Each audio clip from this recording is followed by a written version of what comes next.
السلام علیکم ورحمۃ اللہ وبرکاتہ۔ ان الحمد للہ والصلاة والسلام علی رسول اللہ وعلی آلہ واصحابہ ومن والاہ الی یوم الدین، اما بعد۔ وَأَحْسِنُوا إِنَّ اللَّهَ يُحِبُّ الْمُحْسِنِينَ۔ مشاہدین کرام، خواتین ملت، عزیز بچوں اور بچیوں، آج میں آپ لوگوں کی خدمت میں رزق کو کھینچ کر لانے والا ایک بہت ہی آسان، کارآمد، نہایت مفید بات لے کر کے حاضر ہوا ہوں، اور وہ یہ ہے کمزوروں، غریبوں کے ساتھ احسان اور حسن سلوک کرنا۔ اللہ تعالی نے اپنی حکمت سے کسی کو کمزور بنایا ہے، کسی کو طاقتور بنایا ہے، کسی کو مالدار تونگر بنایا ہے، کسی کو نادار غریب تنگ دست بنایا ہے۔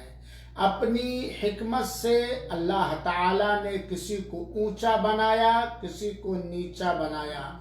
اور اللہ تعالیٰ کی یہ حکمت بالغہ ہے۔ ورنہ اگر اللہ تعالیٰ سارے لوگوں کو ایک ہی کیٹیگری کا بنا دیتا تو انسانوں میں سے کوئی ایسا نہیں ہے جو اپنی زندگی گزارنے کے سارے معاملات بذات خود حل کر لے۔ اسی لیے اللہ تعالیٰ نے اپنی حکمت بالغہ سے جسے چاہا کمزور بنایا، جسے چاہا طاقتور بنایا، اور جسے چاہا تونگر مالدار مال و دولت والا بنایا، اور جسے چاہا غریب مسکین اور فقیر بنایا، جسے چاہا یتیم بنایا، جس عورت کا چاہا سہاگ لے لیا۔ یہ اللہ تعالیٰ کی حکمت ہے۔ اور اللہ تعالیٰ نے ہم مومنوں کو، ہم مسلمانوں کو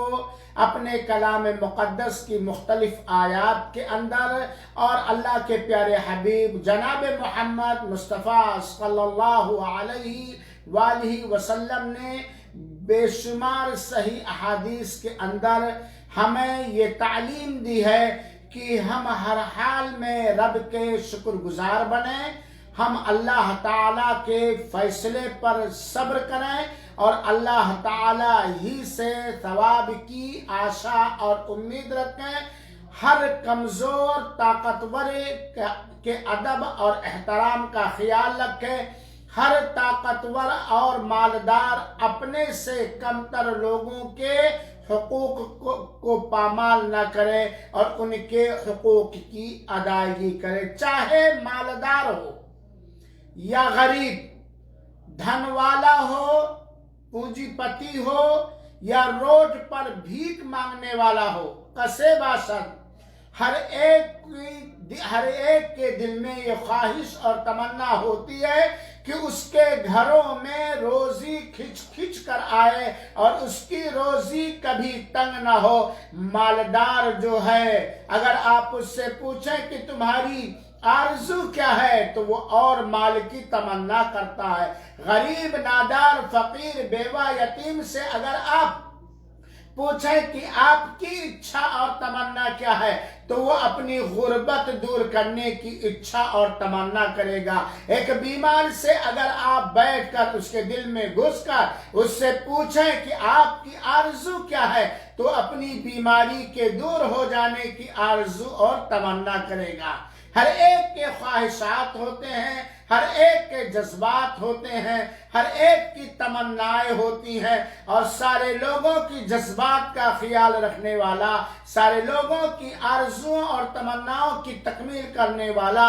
صرف اللہ وحدہ لا شریک ہے۔ اور اللہ تعالیٰ نے اپنے مالدار بندوں کو، اپنے غریب بندوں کو بھی، طاقتور بندوں کو اور کمزور بندوں کو ہر حال میں صبر اور شکر اور احتساب نفس کرنے کا حکم دیا ہے۔ میرے مسلمان بھائیوں ساتھیوں، اب میری ماں اور بہنوں، رزق کو گھروں کے اندر کھینچ کر لانے والا ایک نہایت بہترین عمل ہے جسے اللہ تعالی پسند فرماتا ہے، اور وہ عمل کیا ہے؟ کمزوروں کے ساتھ، غریبوں کے ساتھ، مسکینوں کے ساتھ، کمزور یتیموں کے ساتھ، کمزور نادار بیواؤں کے ساتھ، کمزور بیماروں کے ساتھ حسن سلوک، اچھا برتاؤ اور عمدہ اخلاق پیش کرنا، کمزوروں کے ساتھ احسان اور حسن سلوک، وہ اللہ تعالیٰ کے یہاں وہ پسندیدہ عمل ہے جس کے ذریعہ سے رب کائنات جہاں بہت ساری نعمتوں سے مالا مال فرماتا ہے، بہت ساری بلاؤں اور مصیبتوں کو دور بھگاتا ہے، وہیں پر اللہ تعالیٰ اس نیک عمل سے، کمزوروں کے ساتھ احسان جیسے نیک عمل سے راضی ہو کر رزق میں برکت عطا فرماتا ہے، رزق میں کشادگی پیدا کرتا ہے، رزق کھینچ کر بذات خود آپ کے آنگن میں اور آپ کے گھر میں آتی ہے۔ اسی لیے اللہ تعالیٰ نے عمومی طور پر سورہ بقرہ کی آیت نمبر 195 کے اندر حکم دیا، وَأَحْسِنُوا، احسان کرو سبوں کے ساتھ، انسانوں کے ساتھ بھی، جانوروں کے ساتھ بھی، پیڑ اور پودوں کے ساتھ بھی، کیڑوں اور مکوڑوں کے ساتھ بھی احسان کرو، حسن سلوک کرو، اچھا معاملہ کرو، اچھا برتاؤ کرو۔ ان اللہ یحب المحسنین، اللہ تعالی احسان کرنے والوں کو پسند فرماتا ہے، احسان کرنے والوں کو پسند فرماتا ہے، اور جس کو اللہ پسند کر لے اس کے آنگن میں غریبی کا بسیرا قطعا نہیں ہو سکتا، اس کا دشمن اس کے اوپر کبھی غالب نہیں ہو سکتا ہے، اس کی بیماری انشاءاللہ العزیز بیماری کو لانے والا، پیدا کرنے والا مولا ضرور دور کرے گا۔ وَأَحْسِنُوا، احسان کرو، عمومی طور پر اللہ تعالیٰ نے اس کے اندر حکم دیا، احسان کرنے والوں کو اللہ تعالی پسند فرماتا ہے۔ گویا سورہ بقرہ کی آیت نمبر 195 ہمیں یہ تعلیم دیتی ہے کہ ہم عمومی طور پر جہاں بھی موقع ملے شریعت مطہرہ کی مزاج کے مطابق اللہ کے بندوں کے ساتھ، اللہ کی بندیوں کے ساتھ، اللہ کے دیگر مخلوق کے ساتھ احسان، حسن سلوک، اچھا معاملہ اور اچھا برتاؤ کریں، خاص طور پر کمزوروں کے ساتھ، غریبوں کے ساتھ، مسکینوں کے ساتھ، بیماروں کے ساتھ، تنگ دستوں کے ساتھ احسان کرنا یہ اتنا بہترین عمل ہے جس کے ذریعے سے رزق، روزی گھر کے اندر کھنچ کر آتی ہے۔ سنیے، اللہ کے رسول اکرم صلی اللہ علیہ وسلم نے ایک حدیث شریف کے اندر بیان فرمایا ہے جس کا مفہوم یہ ہے کہ اللہ تعالی بندوں کو رزق عطا کرتا ہے اور بندوں کی مدد فرماتا ہے، اس وجہ سے کہ بندے دوسرے کمزوروں کے ساتھ احسان کرتے ہیں، دوسرے کمزوروں کے ساتھ احسان کرنے کی وجہ سے اللہ تعالی انہیں رزق عطا کرتا ہے اور ان کے دشمنوں پر ان کی مدد کر کے، تائید کر کے انہیں جیت اور غلبہ میسر فرماتا ہے۔ حضرت مصعب بن سعد رضی اللہ تعالی عنہ سے ایک مروی روایت جو صحیح بخاری کی ہے، ذرا کان لگا کر کے دھیان سے کہنے والا بھی سن کر لے اور کوٹ کر لے، اور سننے والا بھی کوٹ کر لے، کبھی نہ بھولے۔ اللہ کے رسول اکرم صلی اللہ علیہ وسلم کے فرمان مبارک حضرت مصعب بن سعد کہتے ہیں کہ انہوں نے کہا، مصعب بن سعد نے، کہ سعد کو یہ احساس ہوا کہ ان کو اللہ تعالیٰ نے برتری عطا کی ہے دوسروں پر اللہ تعالیٰ نے اپنے ان سے کم پر، یا دوسروں پر اللہ تعالیٰ نے سعد کو برتری فضیلت عطا کی ہے۔ یہ محسوس ہوا، انہیں گرو ہوا۔ تو اللہ کے رسول اکرم صلی اللہ علیہ وسلم نے فرمایا، سن لو اے سعد، هل تنصرون وترزقون الا بضعفائكم، کان لگا کر کے سن لو، تمہاری جو مدد ہوتی ہے اللہ تعالی کی طرف سے،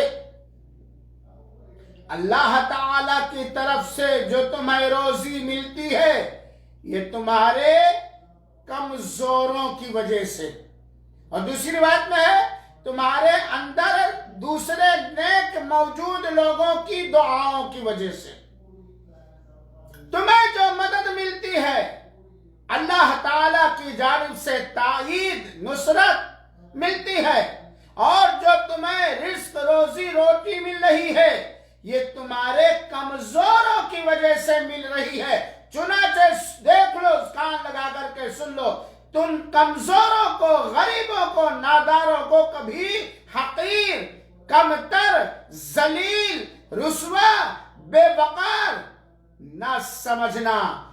ان کے سامنے یا ان کے اوپر غرور اور گھمنڈ کا اظہار نہ کرنا، اپنے کو برتر اور اونچا، اور اپنے سے غریبوں کو، ناداروں کو، مسکینوں کو، فقیروں کو، یتیموں کو، بیواؤں کو، کمزوروں کو، بیماروں کو کبھی حقیر اور کمتر نہ سمجھنا۔ تمہارے لیے مدد کے یہی سامان ہیں، تمہارے لیے رزق کے یہی اسباب ہیں۔ تم جتنا ہی اپنے سماج میں موجود فقیروں، غریبوں، کمزوروں کے ساتھ احسان کرو گے، حسن سلوک کرو گے، اچھا برتاؤ کرو گے، اچھا اخلاق کا معاملہ کرو گے، اتنے ہی اللہ تعالیٰ تمہاری تائید، تمہاری مدد، تمہاری اعانت اور نصرت فرمائے گا، اور اتنے ہی تمہارے گھروں کے صحن اور آنگن میں، اتنے ہی تمہارے تجوریوں میں، خزانوں میں رزق آ کر کے خود کھچ کر کے آ کر کے بھر جائے گی۔ اسی طرح ہنستے ابو الدرداء رضی اللہ تعالیٰ عنہ کی ایک روایت سنیں ہم اور آپ، اور کمزوروں کے ساتھ حسن سلوک کرنے کے حریص اور لالچی بنے۔ کبھی ایسا نہ ہو کہ ہماری زبانوں سے، ہماری حرکتوں سے، ہمارے احسانات سے ان کو کسی طرح کی تکلیف پہنچے، اور کبھی قطعاً ایسا نہ ہو کہ کمزور ہمارے سامنے پسے، غریب بھوکا مرے، پیاسا بنا پانی کے مرے، بیوہ اور یتیم اور نادار لوگ پریشان حال ہو، اور ہم گوشت و پوست اور مرغ اور مسلم اڑائیں، اور ان کی طرف ہماری توجہ نہ ہو۔ یاد رکھو، جو بھی ہماری مدد من جانب اللہ ہوتی ہے، جو بھی اللہ تعالی ہمیں رزق عطا کرتا ہے، یہ ہمارے سماج میں موجود غریبوں، کمزوروں اور محتاجوں کی وجہ سے۔ یہ میں نہیں کہتا، ہمارے پیارے حبیب صلی اللہ علیہ وسلم کا فرمان ہے۔ سنیے دوسری روایت اور احساس کیجیے۔ حضرت ابو الدرداء رضی اللہ تعالیٰ عنہ بیان فرماتے ہیں کہ میں نے اللہ کے رسول اکرم صلی اللہ علیہ وآلہ وسلم سے فرماتے ہوئے سنا۔ بہت ہی عظیم ترین حدیث ہے۔ اللہ ہمیں، ہمارے مسلم سماج کو، اپنے آخری پیغمبر کو ہر معاملے میں آئیڈیل نمونہ اور قدوہ